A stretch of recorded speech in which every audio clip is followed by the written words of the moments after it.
Assalamu alaikum students. Me Nasser Ali and you guys are watching Nasser Physicist. Dear students, today we will discuss about mathematics chapter number 2 10th. उसका जो बेटा theory of quadratic equation इसको आज हम discuss करेंगे।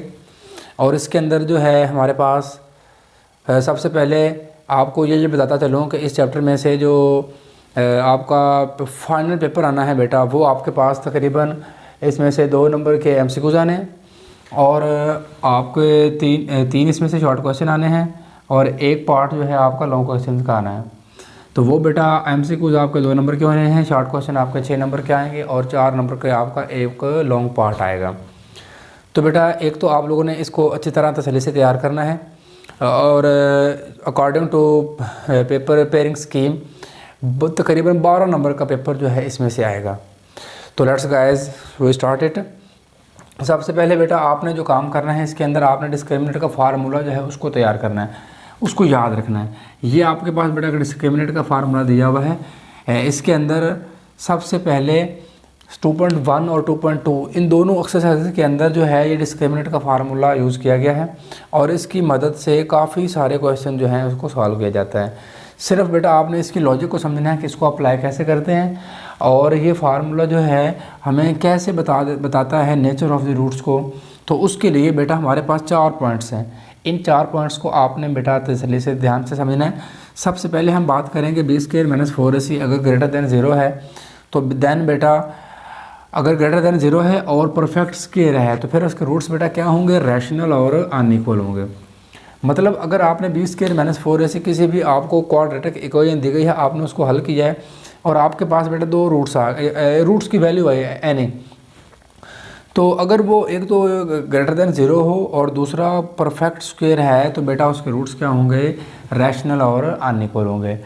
उसके अलावा बेटा सेकंड वन में हम चले जाते हैं। अगर b² - 4ac ग्रेटर देन 0 हो और नॉट अ परफेक्ट स्क्वायर, अगर बेटा वो परफेक्ट स्क्वायर नहीं है तो फिर क्या होगा, उसके जो रूट्स होंगे वो होंगे इर्रेशनल और अनइक्वल। तो आपने ये ध्यान देना है कि आपने जो b² - 4ac की वैल्यू फाइंड आउट की है वो परफेक्ट स्क्वायर है या नहीं है। अगर बेटा हो गई परफेक्ट स्क्वायर तो रूट्स क्या हो जाएंगे, रैशनल और अनइक्वल। अगर बेटा परफेक्ट स्क्वायर नहीं है तो फिर क्या हो जाएंगे, रूट्स उसके इर्रेशनल और अनइक्वल हो जाएंगे। उसके बाद बेटा हम बात करेंगे कि अगर b² - 4ac लेसर देन 0 है, मतलब 0 से छोटा है, तो फिर उसके रूट्स क्या हो जाएंगे, इमेजिनरी हो जाएंगे। तो लास्ट वन हमारा ये है कि अगर b² - 4ac बराबर ही 0 के आ जाए, इक्वल टू 0 आ जाए, तो फिर उसके रूट्स क्या होंगे, रैशनल और अनइक्वल, इक्वल, रैशनल और इक्वल हो जाएंगे। तो ये बेटा बात हमने की दी है, कर दी है nature of the roots by using discriminant formula. अब हम बेटा इसके एक्सरसाइज पे चलते हैं।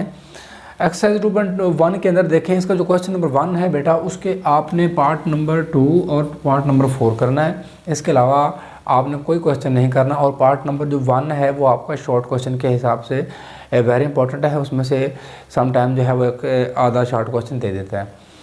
जो क्वेश्चन नंबर 2 है बेटा उसमें आपने काम वही करना है उस वाला है, इसलिए मैंने उसको हल नहीं किया, फिर जस्ट इसी को ही आपको समझा रहा हूँ। इस क्वेश्चन के अंदर बेटा आपने काम ये करना है कि आपको एक क्वाड्रेटिक इक्वेशन दी जाएगी। क्वाड्रेटिक इक्वेशन को बेटा आप हल करेंगे, उसके ऊपर डिस्क्रिमिनेंट का फार्मूला अप्लाई करेंगे और वो क्या है, b² - 4ac। यहाँ पर एक बात और आपको बताता चलूँ कि बेटा आपको पता था, आपने पहले चैप्टर नंबर 1 क्वाड्रेटिक इक्वेशंस, उसके अंदर आपने बेटा क्वाड्रेटिक इक्वेशन की स्टैंडर्ड फॉर्म जो है वो आपने पढ़ी है, ax² + bx + c = 0 which is the standard form of quadratic equation. तो यू नो गाइस, x² के साथ जो टर्म होगी वो हमारे पास a होगी, जो x के साथ टर्म होगी वो हमारे पास b होगी और जो सिंपल होगी वो कांस्टेंट टर्म होगी। आपने बेटा इन वैल्यूज़ को तसल्ली से याद रखना है और वही चीज़ें सारी आपने इस चैप्टर के अंदर भी अप्लाई करनी है। उसके अंदर थोड़ा बहुत फ़र्क होगा लेकिन काम वही हो रहा होगा, क्योंकि हमने वो क्वाड्रेटिक इक्वेशन पढ़ी हैं और अब हम क्या कर रहे हैं, अब हम nature theory of quadratic equation पढ़ रहे हैं। मतलब पढ़ना हमने क्वाड्रेटिक इक्वेशंस को ही है। तो यहाँ पर बेटा काम ये होगा कि आप उसके ऊपर डिस्क्रिमिनेंट का फार्मूला अप्लाई करेंगे और उसको उर्दू में फ़र्कुनंदा भी कहते हैं। यहाँ पर बेटा क्या काम करेंगे कि आप b की वैल्यू पुट कर देंगे। यहाँ इसके अंदर a की वैल्यू 1 है, b की वैल्यू हमारे पास -23 है और c की वैल्यू हमारे पास 120 है। ये वैल्यूज़ बेटा आप सारी के सारे इसके अंदर पुट करते जाएंगे और यहाँ पर बेटा आप देखेंगे कि इसकी जो वैल्यू हमारे पास आई है वो आई है 49। तो 49 is the perfect square of 7 and also it is greater than 0। तो बेटा अगर आपका डिस्क्रिमिनेंट की वैल्यू ग्रेटर देन 0 हो, परफेक्ट स्क्वायर हो, तो उसके रूट्स मैंने आपको बताए हैं वो क्या होते हैं, वो बेटा रैशनल और अनइक्वल होते हैं। तो रूट्स बेटा रैशनल और अनइक्वल कब होते हैं, when discriminant is greater than 0 and also discriminant is the perfect square. तो यहाँ पर बेटा आप लिख सकते हैं कि इसके रूट्स क्या हैं, इसके रूट्स बेटा रैशनल और अनइक्वल हैं।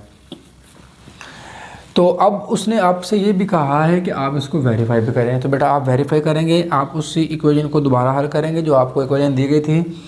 पहले आपने उसके रूट्स के पे बहस कर दी कि इसके रूट्स ऐसे हैं। अब आपने इस बात को प्रूफ देना है, वेरीफाई करना है कि आया कि ऐसा है भी कि नहीं। तो बेटा यहाँ पर एक टेक्निकल पॉइंट ये है कि अगर आपसे वो कहे पेपर के अंदर कि आप इसके रूट्स के जो है डिस्क्रिमिनेंट मालूम करें और वेरीफाई भी करें, अगर बेटा वेरीफाई का कहे आपसे तो फिर आपने करना है, अदरवाइज़ आपने वेरीफाई नहीं करना। समटाइम वो आपसे सिंपल क्वेश्चन भी क्या कर देता है कि find the discriminant of the following quadratic equation, तो आपने उसको हल कर देना है। वेरीफाई करने के बेटा आपके पास 3 तरीके हैं, you know very well. Chapter 1 के अंदर बेटा आपने क्वाड्रेटिक इक्वेशन का जो सोल्यूशन है उसको हम कितने तरीक़ों से हल कर सकते हैं।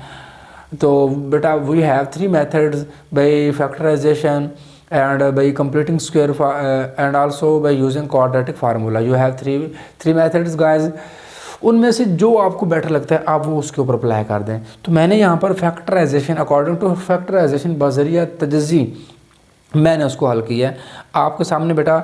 इन दोनों के मैंने इसके जोड़े बनाए हैं और जो मेरे पास जोड़े बने हैं वो पेयर्स बने हैं। फैक्टराइजेशन के अंदर आप बेटा पेयर्स बनाते हैं, तो ये हमने पेयर्स बना लिए। यहाँ से कॉमन मैंने लिया है x और यहाँ से मैंने माइनस का 8 कॉमन लिया है और उसके बाद बेटा ये x माइनस 15 मेरे पास 2 आ जाएंगे ये सेम, इनमें से मैंने एक कॉमन ले लिया और अंदर आ जाएगा x minus 8 is equal to 0। And no बेटा यहाँ पर क्या करेंगे, x माइनस 15 इक्वल टू 0 अलग हो जाएगा और x माइनस 8 इक्वल टू 0 अलग हो जाएगा। यहाँ पर हमारे पास 2 वैल्यूज़ आ चुकी हैं, x इज इक्वल टू 15 और x इज इक्वल टू 8। तो बेटा काम अब हमने क्या किया कि हमने यूजिंग फैक्टराइजेशन मेथड हमने उसको हल किया और हमारे पास 2 वैल्यूज़ आई और दोनों की दोनों बेटा क्या हैं, रैशनल हैं। You know guys, rational numbers all positive integers are rational. तो बेटा हमने यहाँ पे 2 जो वैल्यूज़ मालूम की हैं, फाइंड आउट की हैं, वो दोनों को दोनों रैशनल आ गई हैं।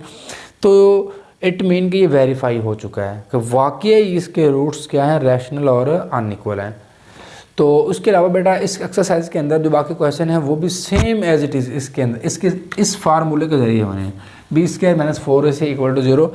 तो बेटा आपने एक तो जो है कंसेप्ट को समझना होता है कि जो आपके पास कोई भी क्वेश्चन आ रहा है, जिस मर्जी टाइप का आ रहा है, लेकिन आपको अगर कंसेप्ट का पता है बेटा को उसको आपने हल कैसे करना है, तो आप उसको ईजीली हल कर सकते हैं। मैथमेटिक्स के अंदर जिस बंदे के कॉन्सेप्ट बेटा क्लियर नहीं ना होते तो वो क्वेश्चन चाहे हज़ारों क्वेश्चन कर ले उसको पता नहीं चलता, कोई एक ज़रा सा हट के क्वेश्चन आ गया उसका बेटा गर्क हो जाना। तो मैं आपसे यही कहूँगा बेटा कि आप कॉन्सेप्ट जो है कॉन्सेप्चुअल स्टडी किया करें, कॉन्सेप्ट जो है वो क्लियर किया करें, बजाय इसके कि आप सारे क्वेश्चन करते जाएँ 1 बाय 1 करते हैं लेकिन कॉन्सेप्ट ना लें। तो इन बातों में बेटा आप लोगों ने गौर करना है। मैथमेटिक्स बेटा एक ऐसा सब्जेक्ट है जिसके अंदर आपके पूरे मार्क्स आ जाते हैं, कोई एक नंबर भी कट आउट नहीं होता, इवन कि आपके राइटिंग के नंबर भी नहीं कटते इसके अंदर, क्योंकि आपने टू द पॉइंट इसके अंदर आंसर देना होता है। तो बेटा एक तो आपने ये ध्यान देना है कि b² माइनस 4 से जब आप इसको यूज़ कर रहे हैं तो आपने इसको अप्लाई ओनली क्वाड्रेटिक इक्वेशंस पर करना है, ये बात आपने भूलनी नहीं है। क्वाड्रेटिक इक्वेशंस के अलावा आप इसको किसी पर भी अप्लाई नहीं कर सकते, ठीक है, क्योंकि क्वाड्रेटिक इक्वेशन अगर नहीं है तो आप उसको बनाएंगे। अगर तो बनाने के तरीके भी बेटा आपने चैप्टर नंबर 1 के अंदर पढ़े हुए हैं, आपने सीखे हुए हैं, अगर नहीं पता तो मैं उसकी वीडियोस भी बनाकर अपलोड कर दूंगा। तो सबसे पहले आपसे यही गुजारिश की जाती है कि मेरा चैनल सब्सक्राइब करें, लाइक करें और कमेंट करें, जो भी आपका क्वेश्चन है इंशाल्लाह आपसे शेयर किया जाएगा। Thank you so much. Next video के लिए तैयार रहें और press the bell icon for latest information about educational videos. Thank you so much.